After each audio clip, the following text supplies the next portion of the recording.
Hey guys, it's Reagan, and today I'm going to be talking about the pros and cons of studying abroad in Madrid. So here's the thing, right? I know right now maybe not too many people are studying abroad because of the coronavirus and whatever. I just wanted to say this information while it's relevant to me, while I have it all in my brain, because I just finished editing all my vlogs, and obviously it was last fall when I went, which kind of seems like forever ago, but I wanted to give this information to you while I could provide it in its best way, you know what I mean, so it's the most useful to you. So, without further ado, let's get started in this video. So, the first pro of studying abroad in Madrid is it is cheap. Like, here's the thing, right? The thing is that the food is cheap, the metro is cheap. It's $20 a month for unlimited metro travel, so that's fantastic. Also, like, the alcohol is cheap, nightlife, great. It's just fun.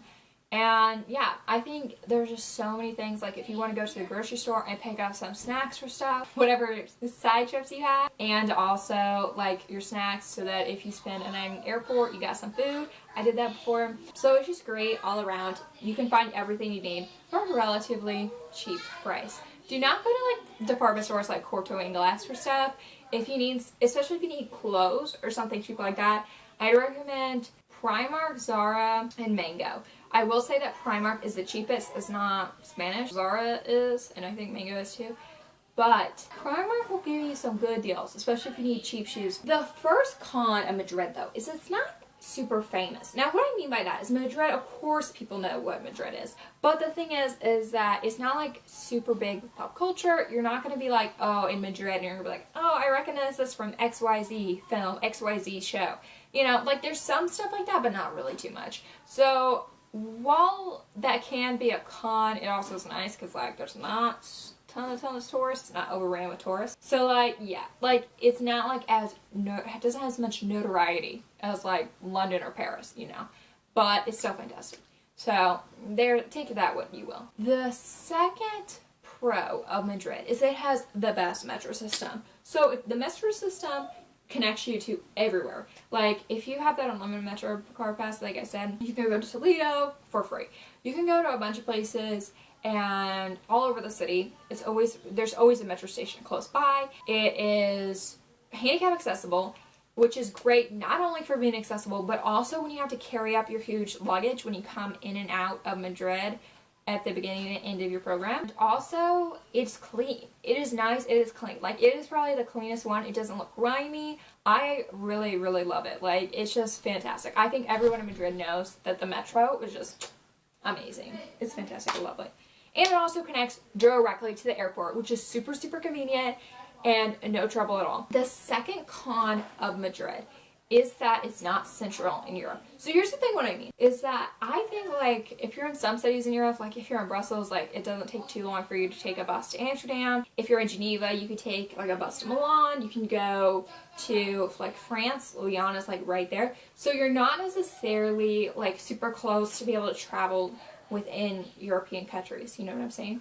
However, if you want to travel in Spain, Madrid is great because it is central. It is central in the country of Spain. So you can go everywhere. Northern Spain is great. Southern Spain, obviously, you can go to Barcelona. It's not too far, like on a bus. So like, yeah, it's not terrible, but it is kind of inconvenient when you're trying to go to other countries. So it's not the best jump off point for that. Even like Portugal is kind of far on a bus. So take that what with you will. The third pro of Madrid is the people are friendly. I loved my host mom. She was fantastic. She was amazing. And I talked Spanish with her. They're not super judgmental to you. I have Spanish friends. They're nice. They're not like, ugh, you're an American, ew, you know what I mean? Like, and they're not snobby. I find the Spanish people love to have fun. They're just carefree. They're enjoyable. You know what I'm saying? They're just very friendly and kind to you. And I never really had any problems in Spain with people. And I always felt like I was very comfortable, you know, around Spanish people. So it's great like that. The third con of Madrid is that the meal times are late. So their lunch is usually like 2 to 3, and then their dinner is like 9 to 10-ish. So like the thing about that is that as obviously Americans, there was a time like I just ended up eating lunch at 11 Like, I eat lunch pretty early. It's just kind of how I stay awake because I eat a really light breakfast. So they eat really big meals though, and I'm definitely not a really big meal eater. But I will say that, like, lunch is kind of avoidable. Like, you don't have to eat lunch when they eat lunch. It's just like on the weekends or whatever, because when you're on campus, usually I would think that the cafeteria is kind of opened a little bit earlier. That's at least in my case at SLU Madrid. I would always eat lunch like at regular American time because I didn't want to have the crowd of when it was actually lunchtime in Spain. And then dinner, it is kind of annoying because I know for me, I will eat dinner and then I will go study and stuff. So like it's kind of hard because like it's a break in between your study. But it's nice. I mean, it's not too hard to adjust to it, but it is kind of frustrating when you're initially there and you are hungry. So utilize the grocery stores and buy some snacks for yourself to kind of get you through the day while you adjust. The fourth pro of Madrid is Spanish is easy. So here's the thing about this, is that my thing about this is like it's kind of a double-edged sword, so that's why it kind of goes into the con, is that Spanish as a second language, obviously I live in Texas. I live in Austin, so like I hear Spanish all the time. I'm really used to Spanish. I love Spanish as a language. I have fun with it, you know, and also I feel like as Americans, we hear Spanish a lot. It's like way more integrated in our culture, unlike some other languages. So it is just nice to kind of be familiar with the second language when you're there. But the fourth con is that obviously it's not English. So for some people this can kind of be a problem. Like for me, sometimes I would get lazy and I would go to like Seoul to talk to people at Orange in English because they knew English at that location. Or like obviously I talk to people that are Americans at my school, so we were talking English, so it's not like it's too much trouble. But yeah, sometimes going around in places, sometimes you're like, oh, I just want to talk to people in English. But the thing about Spain is that a lot of people know English. Like, you can get by. It's not like too much of a trouble, especially at a restaurant. Like, it's not that bad.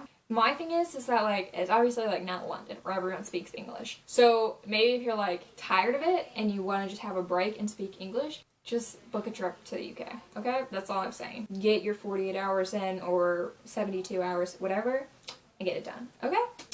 The fifth pro about Madrid is that it has a great nightlife. The nightlife in Madrid is fantastic. I do utilize it all the time, and you're not going to see the nightlife in my vlogs. Sorry about it. That's kind of strategic. The thing is that the nightlife there in Madrid is very varied. There's bars on like every street. So for whatever scene you're in, you're into wine tasting, you're into clubs, you're into like salsa clubs, whatever, you got it. There's a bunch of students there, so it's not a bunch of old people clubbing it up. The tapas are great. You know, just bar hop, just do whatever you want there. It's fantastic. Alcohol is also cheap, so it can be a good time in a short amount of time. You know what I mean? And like, I got like 25 shots for like 25 euros. At a place. Like, it's pretty fun. It's nice. The fifth con about Madrid is the food. So here's the thing, is that like, I don't hate Spanish food. I feel like every con I have a qualifier. It's not my favorite. So like, obviously, like, if you watch my vlogs or whatever, like, French cuisine is like #1 in my heart. Also, I really love German cuisine, but I also have a lot of German heritage, so you know. But the food in Madrid sometimes can be hit or miss, you know. Like, I like Spanish food, and when it's done correctly, you know, it's fine, it's good, but it's not like something I write home about and be like, this is the most amazing food ever. However, I will say, my host mom, Marta, she could cook a lot, and she was fantastic at it, but, you know, it wasn't like, oh, this is the most amazing thing ever, I'm gonna learn how to make paella, you know? And there's also not like super iconic international dishes from Spain to me. The ham, though, is pretty good. But, you know, it's ham, so that's not my favorite thing ever. So, you know, I'm like a more beef person, so. The sixth pro about Madrid is that it's very residential, so it's like safe and clean. I love how like, it's not super touristy, so it's not like, ugh, I gotta rock about a bunch of people. There's like a ton of people on the metro stops, whatever. Like, and then like Seoul and like Plaza Mayor, if you like to live by there, maybe you have a different opinion. But honestly, those are the only areas you really, that's like, ugh, like kind of annoying with people. But most places, it's fantastic, it's nice, very chill, a lot of people walking their dogs, a lot of kids, a lot of people, you know, it's just like nice and like more relaxing, I find, than like some other cities where it's like, ugh. Generally, homes are taken care of well, it's not very dirty. Like, I travel some other places and I'm like, ugh, this is dirty, you know. The seventh pro is that it has great weather. The weather was very temperate the whole time I was there. If it rains, bring an umbrella because Spanish people don't really use raincoats. I never really had a problem with weather. It was never extreme. It didn't rain too much, so it wasn't groggy all the time and like gross outside. But overall, very fun. The eighth pro of Madrid is that it has a fantastic airport. I love Madrid Barajas. Like, it is fantastic. There's planes going everywhere, wherever. Like, it's not too hard to fly in a flight. It is super nice, super organized, super convenient. It is obviously, like I said before, right off the metro. It's just very nice. I never really had a problem with that airport, unlike some other ones, and I just found it to be great. Like, I love it. It's one of my favorite airports. I flew out of it a lot. Like, I love the Atlanta airport. I love the Madrid airport.